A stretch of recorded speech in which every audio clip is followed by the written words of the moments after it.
Oi pessoal, tudo bom? Então vamos lá, tá começando aqui uma série de vídeos sobre o Trivium e as artes liberais. Nessa série de vídeos eu vou utilizar fontes e referências de alguns livros diferentes, mas eu vou seguir uma trajetória com base aqui nos capítulos do livro da irmã Miriam, o Trivium, e eu vou ajudar a elucidar esse livro aqui, que muita gente com certeza tem dificuldade quando lê inúmeras passagens aqui para poder fazer uma meditação, uma reflexão, uma interpretação desse livro, puxando para a realidade, né? Para a experiência real. E então, essa será uma série de vídeos, e esse será o primeiro vídeo da série. E nessa série de vídeos, terá aí inúmeros vídeos abordando diferentes capítulos desse livro. Então esse livro ele tem ali no início um prefácio que aborda um pouquinho da história das artes liberais, e essa parte histórica será desse primeiro vídeo de hoje, que eu vou abordar qual é a origem das artes liberais, como elas evoluíram ao longo do tempo, né? E nos vídeos seguintes dessa série eu vou abordar, tem aqui um capítulo sobre as artes liberais, né, para compreender melhor de forma introdutória o que são essas artes. Fala também um capítulo sobre a linguagem, né, o que é a linguagem, a comunicação, os símbolos, né, a natureza dessa linguagem humana, a inter-relação dessa linguagem humana com a realidade e o pensamento, né. Tem um capítulo sobre a gramática geral, que é uma gramática filosófica, uma gramática diferente da nossa gramática tradicional que a gente aprende na escola.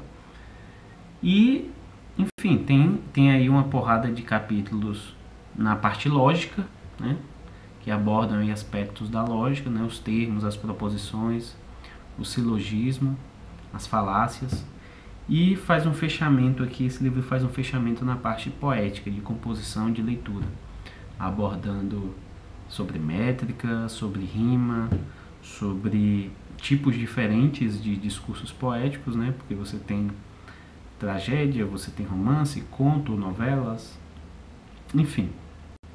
Então, esse livro aqui ele não tem um aprofundamento na parte retórica, não tem um capítulo específico de retórica, então ele é mais superficial na parte de retórica.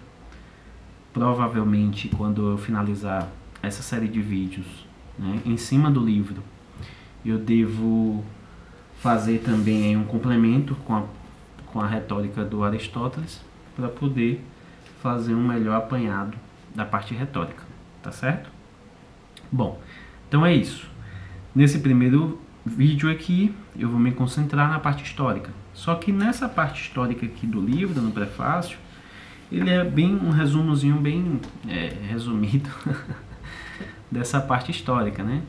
Só que aí eu fui consultando outras fontes na minha pesquisa para poder levantar essa origem e esse desenvolvimento das artes liberais, né? Como era o processo de educação, inclusive na Antiguidade e na Idade Média, certo? Como é que as artes liberais se encaixavam aí, tá? Então, qual é a origem de fato, né, das artes liberais? Vocês sabem que as artes liberais se dividem aí no trivium e no quadrivium, não é isso?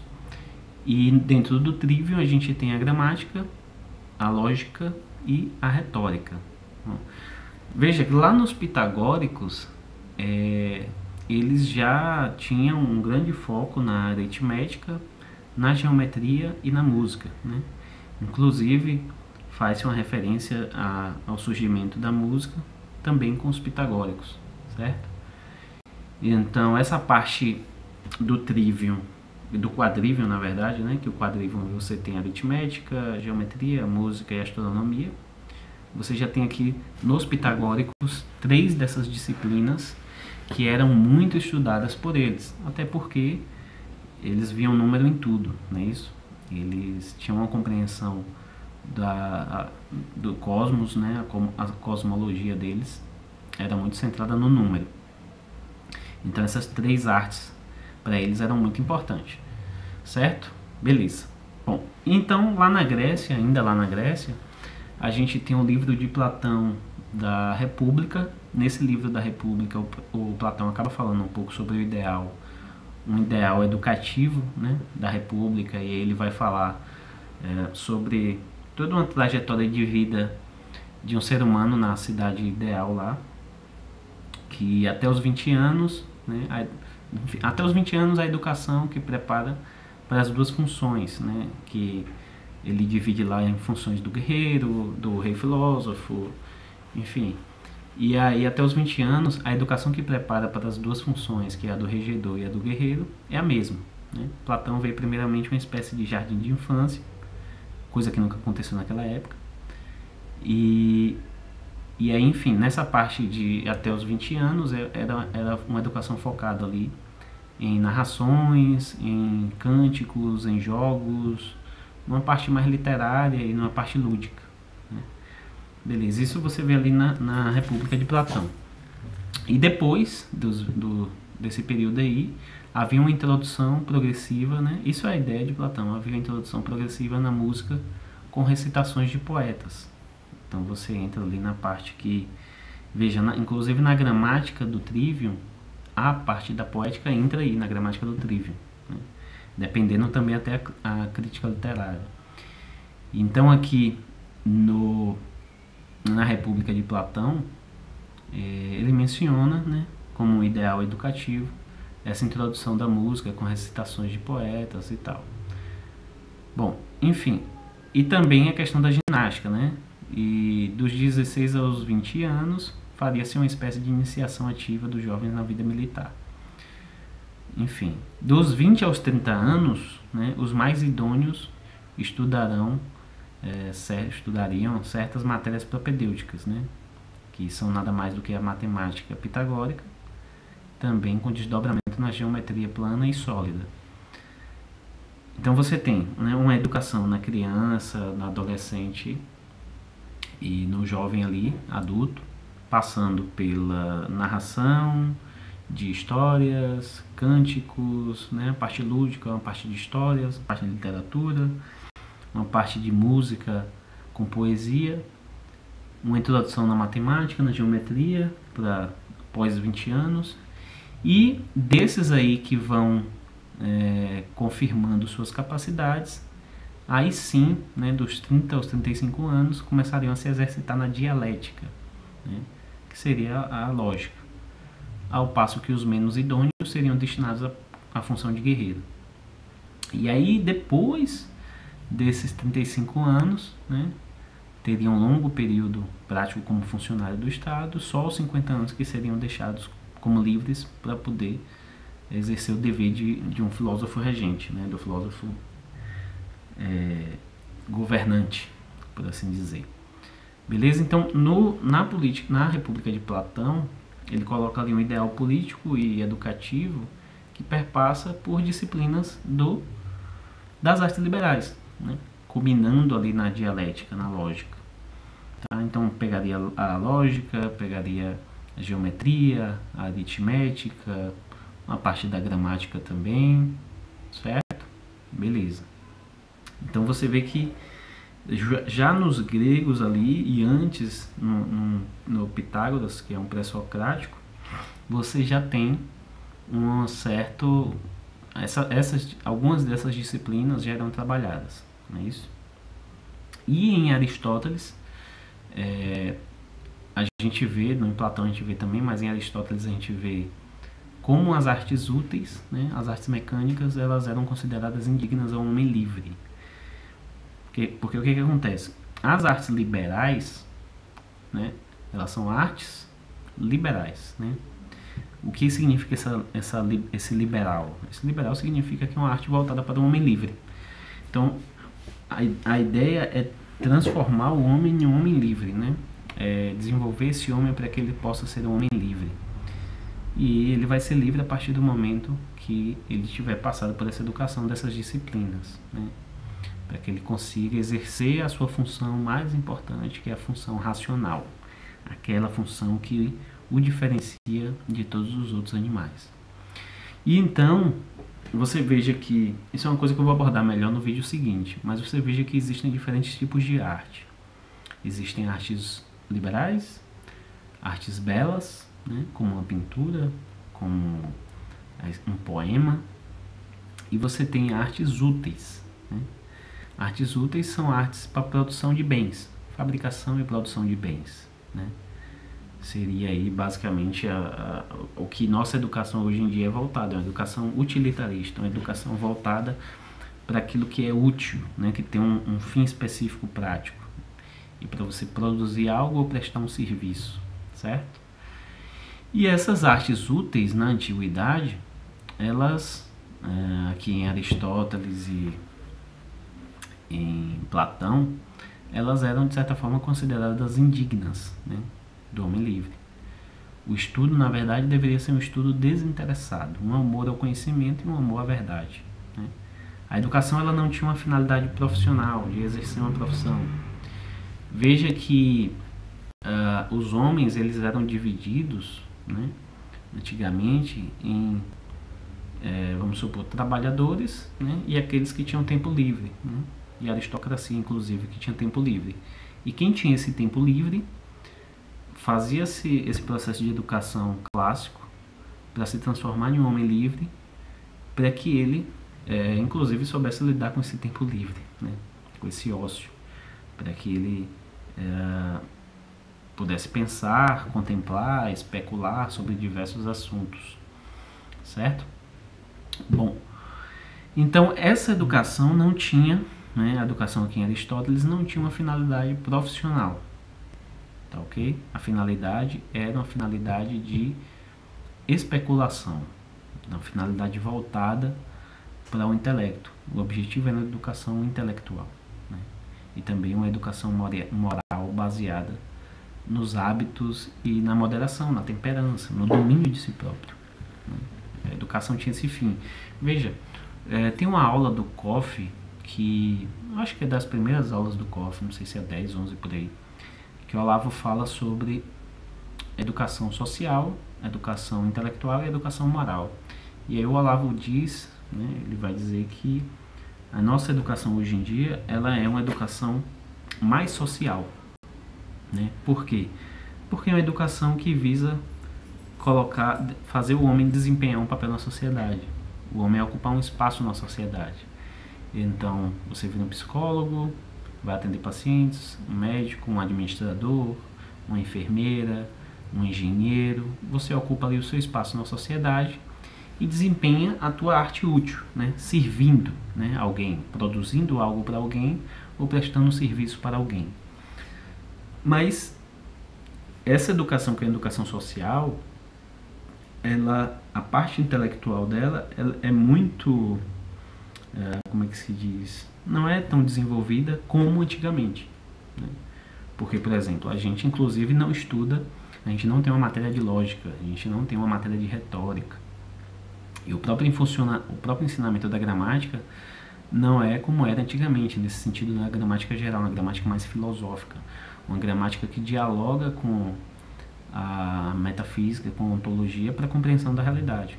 Uma gramática que faz a gente olhar para a realidade e compreender ela, e não para as palavras, para ficar classificando palavras, né? Enfim, não só apenas isso. Bom, isso aí eu vou desenrolar melhor nos vídeos seguintes, quando eu estiver explicando em detalhes o capítulo de artes liberais e natureza e função da linguagem, tá ok? Bom, então é isso. Vocês veem aqui que na Grécia, nesses filósofos aqui, nesses grandes filósofos, né, Platão, Aristóteles, havia um foco de desenvolvimento de uma educação voltada para o intelecto, certo? Uma educação intelectual. A nossa educação hoje em dia é uma educação social. Vocês verão mais na frente também, quando eu estiver falando da Idade Média, né, que as universidades na Idade Média, você fazia uma introdução nas artes liberais, na faculdade de artes liberais por vários anos, para depois você fazer um curso na universidade de filosofia, ou teologia, ou direito. Mas não havia uma faculdade para as artes úteis, como tem hoje em dia, né? Hoje em dia a gente tem faculdade, cursos nas faculdades, né? Na educação superior a gente tem cursos voltados para a arte útil. A arte útil naquela época era aprendida como é que se diz? Pelo costume, né? Então o filho acompanhava o pai ou acompanhava alguém que sabia aquela arte, e todos os dias ali acompanhando ele aprendia uma determinada arte, seja, sei lá, arte de ferreiro, ou agricultura, enfim, você acompanhava com alguém, certo? Você não precisa fazer uma educação superior para isso. A educação superior ela era voltada para a educação intelectual, certo? E hoje a nossa educação é a educação voltada para uma educação social, que é ocupar um espaço na sociedade, desempenhar uma função ali. Beleza? Então aqui na Grécia a gente já vê algumas artes liberais, né, já sendo trabalhadas e colocadas em prática. Bom, vamos avançar. E, inclusive, a gente tem o diálogo de Platão, o Gorgias, né, que aborda a retórica.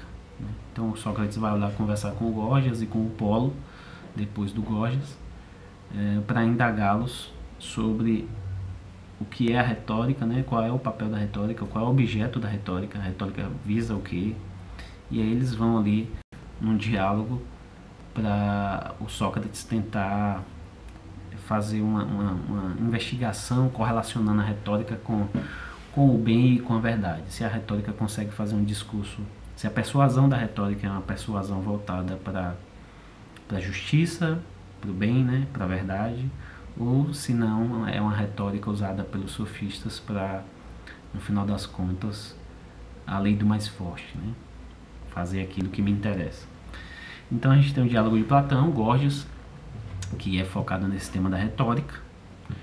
Você tem o livro de Aristóteles da retórica, que eu acho que eu já falei aqui, né? Então você tem esse livro aqui da retórica que é excelente. Você tem um livro também de Aristóteles da poética, né?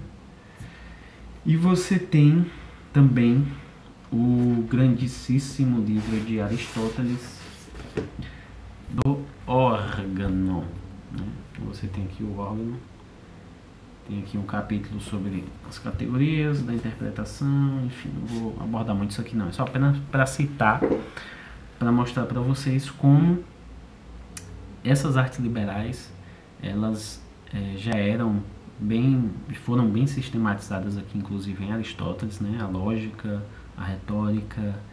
Então não havia ainda um corpo, né, escolar de falar assim, olha, existem essas 7 artes liberais, e essas 7 artes aqui serão ensinadas em tal escola. Não havia isso. Então era uma coisa fragmentada ainda na Grécia, certo?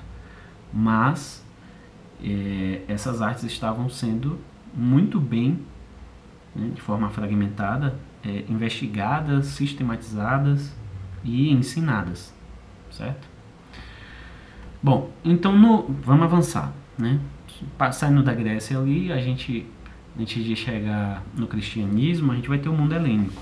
E no mundo helênico, né, que é um mundo ali meio grego e romano, você tinha também na educação elementar uma educação voltada para a leitura, escrita e aritmética, né, que era confiada ao didascalos. Havia o ensinamento da música, da dança e da ginástica, mas que nesse período aí do mundo helênico, né, essas 3 disciplinas, a música, a dança e a ginástica, elas iam perdendo importância. Bom, na educação média ali, nessa época do mundo helênico romano, você tinha um processo de leitura e comentário dos clássicos. Então, o pessoal ia ler Homero, né, a Ilíada, a Odisseia, ia ler poetas líricos e trágicos e fazer os comentários desses livros, né. Fazia um ensino também da aritmética, da geometria elementar, da astronomia. E na educação superior, nessa época aí, era uma educação voltada para a retórica, tá? Que é justamente a disciplina ali que mais, como é que se diz, seria mais útil assim para a vida prática romana, né? Voltada para os discursos, para o governo, para conseguir fazer valer os interesses lá na vida na vida política, tá? Bom, nesse mundo helênico aqui a gente tem um livro de Cícero, que é de 55 depois de Cristo, né, o De Oratore. A gente tem o Marco Varrão, que ele faz em 70 depois de Cristo. O Marco Varrão, ele tem escritos que ele coloca 9 artes liberais. Então, em vez de 7, no Marco Varrão você teria ali 9 artes liberais. Ele inclui a arquitetura e a medicina. Justamente você vê que tem um foco na vida prática, né, do romana, né, com a arquitetura e com a medicina. E você tem também o Quintiliano, com o Institutio Oratoria, né, voltado para a parte da retórica também. Inclusive dá para você encontrar esse livro para comprar. Então ali na época de 95 depois de Cristo. Então no mundo romano ali existia como um foco na educação superior a parte da retórica. Inclusive o Santo Agostinho, ele vai ser professor de retórica lá na frente, né? Depois de 300 anos aí. Ele vai ser um professor de retórica, vai ter uma excelente formação de retórica. Ele lê Cícero, né? Foi o próprio Cícero que despertou ele para a filosofia. Acho que a gente vê isso em Confissões. Acho que eu li isso em Confissões. Beleza, então é isso, né? Então a gente já vê aqui que, de certa forma, essas disciplinas eram trabalhadas e, inclusive, o Marco Varrão colocou 9 artes liberais, veja. Incluiu mais 2 artes ali, da arquitetura e da medicina. Só que aí você vai ter o Marciano Capella, né, em mais ou menos 430 depois de Cristo, num escrito dele chamado As Núpcias de Mercúrio e Filologia. Ele vai retirar essas inclusões do Marco Varrão. Então, o Marciano Capella vai fazer essa retirada. E o Marciano Capella, ele é um dos autores fundamentais, né? Ele tem um texto que é fundamental para toda a Idade Média, que é esse texto aí, das Núpcias de Mercúrio, que abordam as artes liberais. Então essa obra de Marciano Capella, que permanece como um dos textos fundamentais de toda a Idade Média, parte do pressuposto de que as artes liberais são aquelas que poderiam ser próprias de uma pura inteligência, que seria a inteligência angélica, né? Ou de uma alma desencarnada. Bom, vamos lá. Então, na época da patrística, ali nos primeiros anos e centenas de anos depois de Jesus, nessa época da patrística a gente vai ter uma certa divisão ali entre os padres orientais e padres latinos em relação a se vai incorporar, como é que vai lidar com a filosofia grega. Você tem inclusive o Tertuliano, que condena a filosofia pagã toda. Mas você tem padres orientais que utilizam a filosofia clássica para a construção da filosofia cristã. E aí, quem vai, de certa forma, matar essa questão é Santo Agostinho, porque Santo Agostinho ele abraça, Santo Agostinho como professor de retórica, né, ele abraça essas artes liberais e as utiliza, né, até para desenvolvimento dos seus escritos, né. Bom, em 180 depois de Cristo, você tem ali o São Pântemo, né, dirigindo a escola catequética de Alexandria. Alexandria era uma cidade importantíssima, né, naquela época, e é mais ou menos ali, nessa escola catequética, que a gente vai ter a origem dessas artes liberais, das 7 artes, como um corpo didático, né, como um corpo didático para fazer o ensino dos discípulos, enfim, das pessoas convertidas, de pagãos convertidos, e que essa escola era destinada. Então, de certa forma, ali naquela época é onde tem a origem mais provável dessas 7 artes como um corpo. Olha, tá aqui o trivium, o quadrivium, né? Apesar de que eu acho que não era com esse nome ainda. E vamos ensinar essas 7 artes aqui antes de fazer um estudo das Sagradas Escrituras. Antes de fazer uma interpretação das Sagradas Escrituras, é preciso passar por uma formação nessas 7 artes. Tem inclusive um escrito de Santo Agostinho, né, que não tem, se eu não me engano, não tem a certeza, assim, né, o carimbo de que foi escrito por ele, que é esse Trivium aqui, Trivium de Santo Agostinho, né? Então aqui tem parte da gramática, né? Ele vai falar sobre substantivo, pronome, verbo, advérbio, particípio, conjunção, enfim, as classes. Também fala da retórica aqui. Então, é isso. Ali a gente tem o Santo Agostinho escrevendo sobre essas coisas. Ele, inclusive, foi, como eu falei, um excelente professor de retórica. Né? Ele escrevia cartas, né, para os governantes, para discursos. E, vamos lá, seguindo o esquema aqui, né, nesse processo histórico.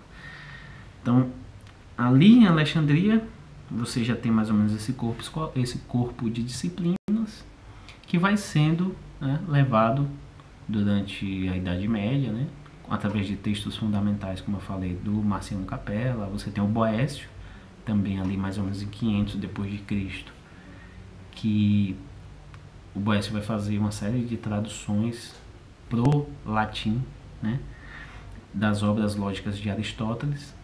E o Boécio ele faz comentários também, né, durante esse processo de tradução.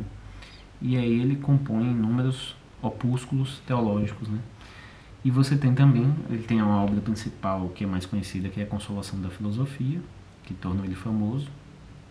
Enfim, as traduções e os comentários de Boécio asseguram a sobrevivência da lógica clássica, aristotélica e estoica, né, pela Idade Média, né, e fazem dela um elemento fundamental da cultura e do ensino medieval.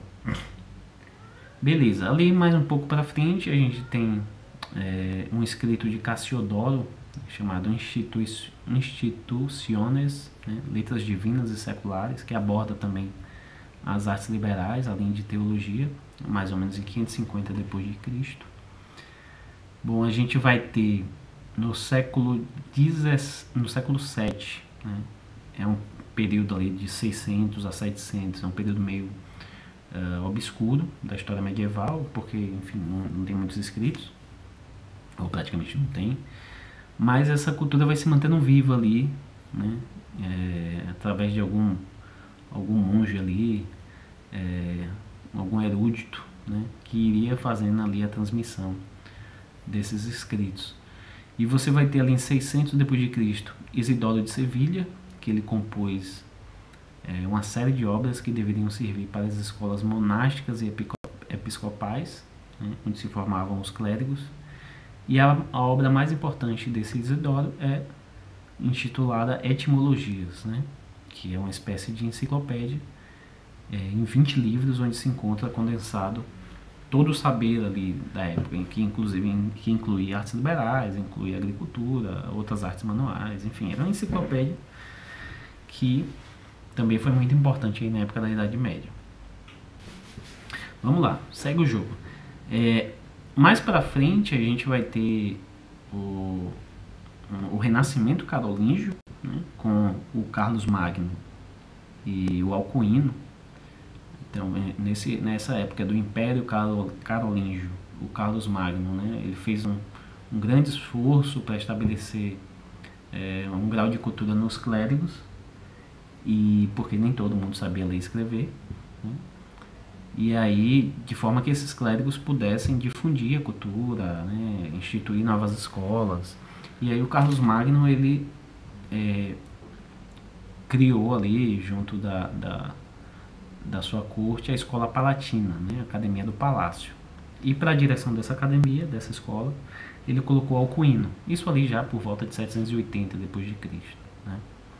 Então a Academia do Palácio se tornou um centro de reconstrução intelectual da Europa, sob Carlos o Calvo, que era o neto do Carlos Magno. Quem foi chamado a dirigir essa Academia do Palácio foi o João Escoto Erigena. O João Escoto, que é um dos filósofos aí da Idade Média, e é um filósofo daquele período do Renascimento Carolíngio, como se fosse como é que se diz, um pouco do resultado daquele Renascimento Carolíngio. Só que o Alcuino, né, ele se voltava mais para... Ele era mais um professor do que um filósofo. Então ele estava mais preocupado em assegurar aquele conhecimento, aquele corpo de reconhecimento da antiguidade, para que não fosse perdido, na geração dele e que pudesse ser difundido, enfim, né, passado para as próximas gerações e tal. Porque nessa época aí, que é uma época que tinha muitos bárbaros, né, tinha muita guerra, muita violência, muito conflito ali com os bárbaros, existia uma grande preocupação de não perder essa ponte com a antiguidade, tá? Beleza, e aí mais para frente lá para 1130 depois de Cristo, a gente vai ter o Hugo de São Vítor, né?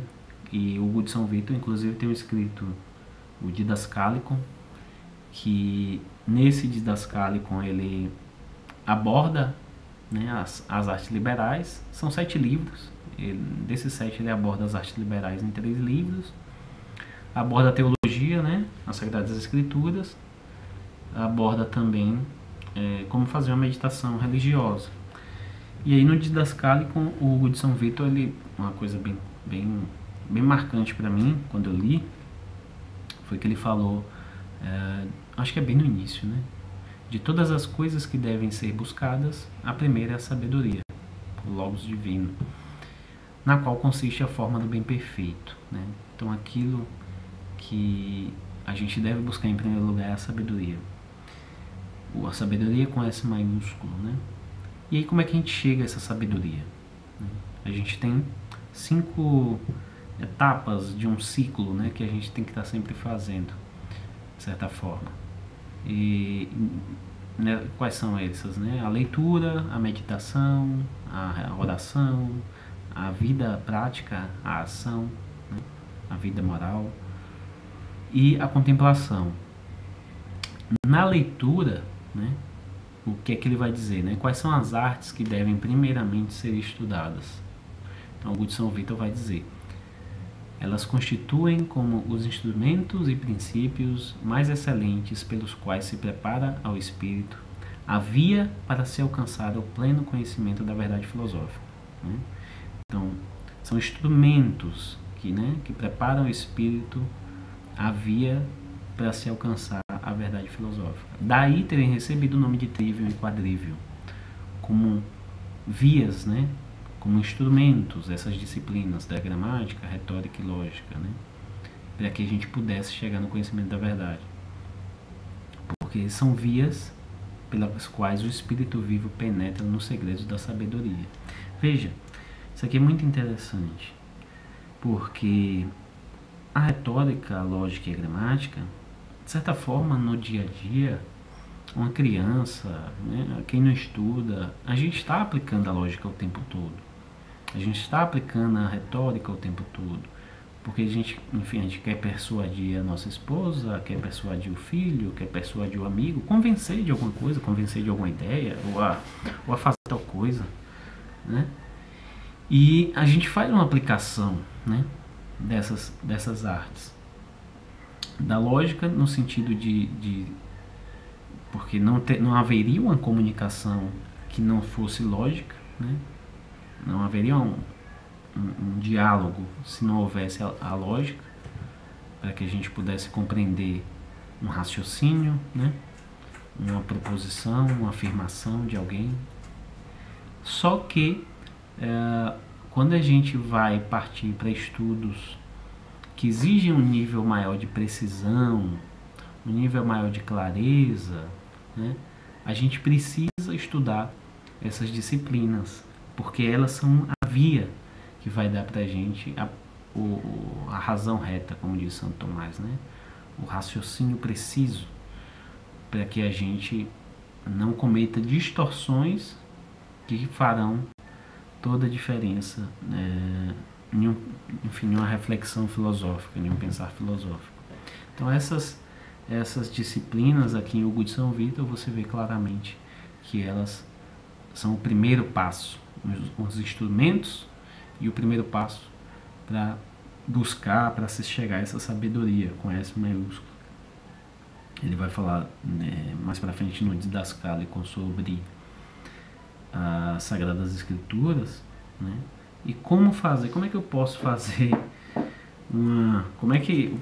naquela época também, né?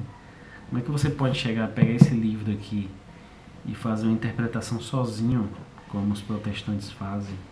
Né? Eu vou interpretar esse livro aqui sozinho, sem ter nenhuma compreensão profunda da retórica, da lógica, da gramática, dos tipos de discurso, né? A poética, enfim, retórica, lógica, porque são essas disciplinas que vão nos dar o raciocínio preciso, né? E uma compreensão mais reta das coisas. Beleza, então a gente está aqui no ano de 1130 em Hugo de São Vito, né? A gente saiu de lá da Grécia, do pré-socrático Pitágoras, que já ensinava algumas disciplinas do quadrívio, e perpassou ali pela Grécia, pelos principais filósofos, né?